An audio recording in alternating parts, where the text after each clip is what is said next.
Hello, and welcome to not Intentional Nonsense Podcast, but it's on the same channel.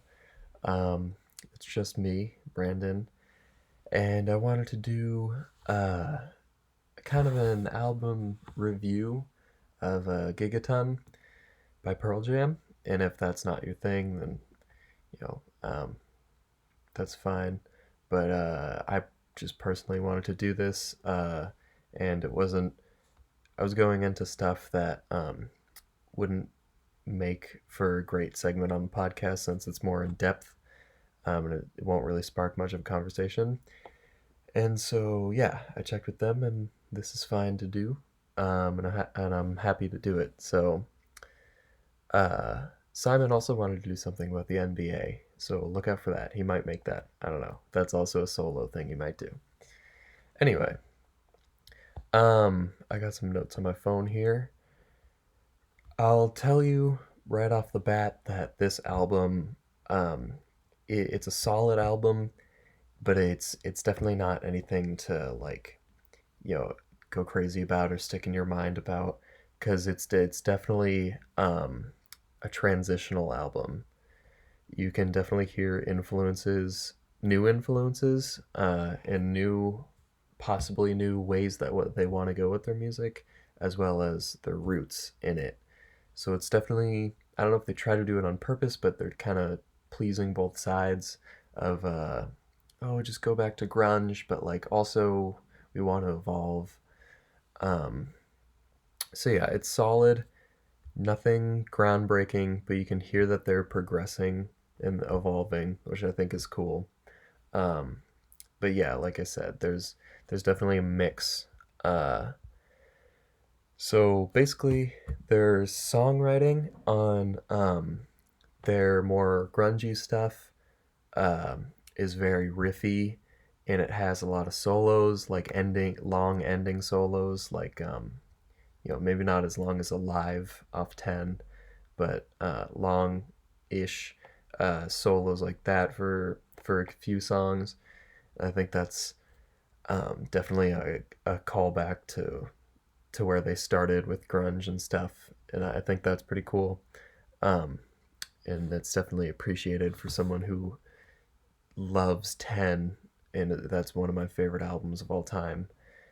Uh, and Dance of Claire, how do you pronounce it? Clairvoyance, I think. Um, Being one of their singles was definitely a little risky by them, which I think is cool because that song is almost like Pearl Jam meets Talking Heads. It's very new sounding, and they're getting some electronic elements in there, um, along with Eddie Vedder's normal vocal style combined with this, like I said, like this kind of Talking Heads vibe to it. I think was really cool, and a cool risk that they took. Um, and Also, they released Super Blood Wolf Moon as a single, and Quick Escape, which are two more rooted songs. They're more rock, they're more grunge, and I think that was probably sort of a safer thing to do because they do have that grunge sound on the album, along with the new more electronic sound. So it didn't scare people. Like just releasing Dance of the Clairvoyance didn't scare people to think, oh no, they're completely changed, completely evolved.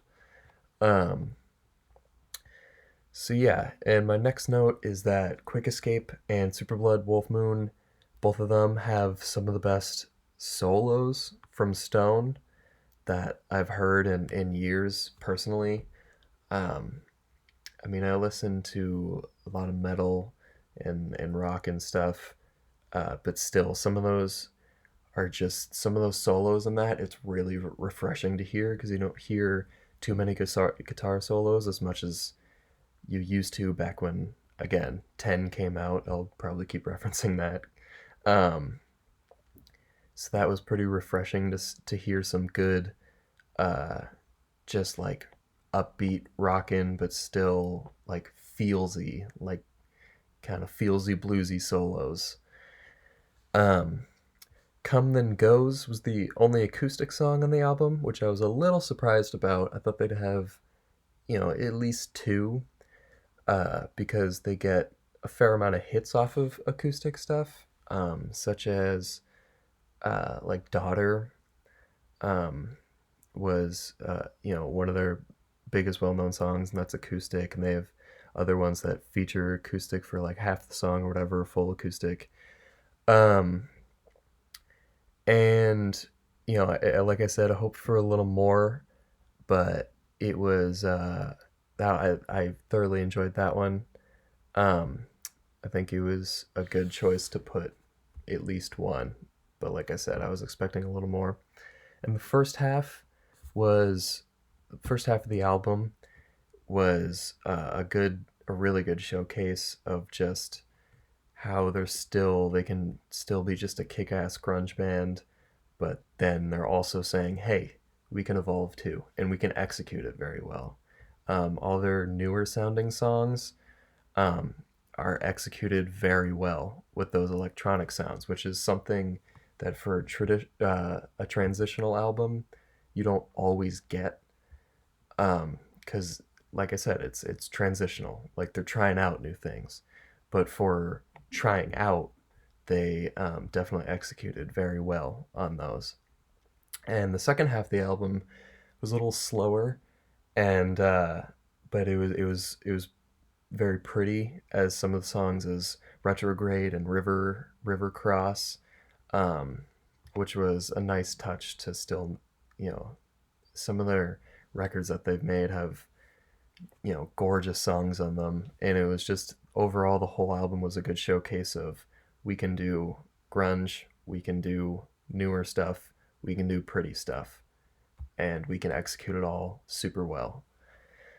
And so, speaking of some of those songs, River Cross was sort of any, how do I say it? Sort of uh, a song where you can hear that they're evolving, but not to that electronic stuff. It's like they're evolving to new orchestration of instruments and things.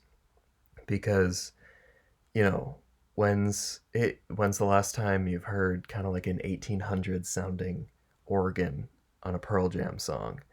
Um, I think that's very cool. It was almost reminiscent for me, at least. Again, Ten's one of my favorite albums of all time, so I keep wanting to hear parts of that, whether I realize it or not in their newer stuff. It was almost reminiscent of Master Slave, which was their secret bonus track uh, at the end of release on 10, and it's had some of those like those vibes to it, to me at least, with the ambience in the track and the weird, not just ambience, but weirder, um, like samples and weirder ways that they edited said samples and weirder orchestrations of stuff, like I said before. So, production wise, the album was produced by Josh Evans, which I think was a very good pick because Josh Evans has produced some grunge albums, such as a Mother Love Bone album, and he's worked with Chris Cornell, another famous grunge artist. Except the album they worked on was his solo stuff, but still, he has like connections within that um, '90s Seattle grunge world, and he's worked on one of Pearl Jam's albums in the past, so they already know him. Um, but why I think he's such a perfect pick is he has that experience of mixing and mastering and production, but he also has produced more modern albums, such as an album for Gary Clark Jr., which is a modern rock album, which is kind of what they were going for this album, was a more modern sound with rock with some other stuff. Um, so production wise, first things first, almost every song fills when you listen to with headphones. It fills the space very well through panning, which is your left and right, through reverb, um, which is a standard, an absolute standard, but still in some albums, in some songs, you miss that. And so he did a very good job of that. The production I noticed is extremely polished, and like I said, added some electronics, added a lot of strange ambience to intro or end songs with, or just within songs, such as River Cross. Um, and it keeps the album flowing, and it has a consistency with the album is what I mean, from that polished, like, um, like a pop artist recorded it in Nashville, kind of polished to some of the songs, um, well, most of the songs, and it kept the album consistent with that. But one thing that I think was really cool was "Take the Long Way" was very reminiscent of the gritty early '90s grunge sound, especially with the guitar tracks. But it also has that touch of modernism with the production of the vocals are very modern and very clean and very polished. But the the guitars were gritty. It's almost like the Foo Fighters original album. The guitar tracks to that were recorded with a mic, hooked up to, or not hooked up, but mic'd up to a JCM 800 amp that Dave Grohl was going through. And it kind of has, not that there's anything wrong with that, but it kind of has that more grit to it. And so you didn't hear the grit for most of Gigaton, but in that one album, Take the Long Way, I think they kind of did a little tip of the hat to that early grunge sound. So my final thoughts are, I would definitely recommend giving it a listen. It's a solid album. Even if you're not the biggest rock fan, you'll still like some of those more modern songs, modern, evolving songs on there. And I also somewhat purposely left out lyric analysis, partially because when I listen to albums and songs, I pay way more attention to the instruments and to production anyway. But it's also because if you want to listen to it, then and figure out the lyrics for yourself, more power to you. I think that's a cool thing to do. I don't want to muddy that with any of my input on how you could interpret it.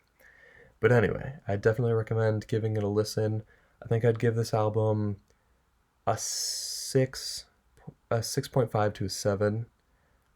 Like I said, solid album, but it's nothing big. They haven't reached that destination yet. Um, but they're also not gonna rewrite 10 again. So yeah, it's very middle of the road in that sense in where they're going, and that's why I don't think it's a crazy excellent album, and it's mind boggling and groundbreaking, but it's just a solid good listen, and I think that's exactly what you should do. All right, see ya.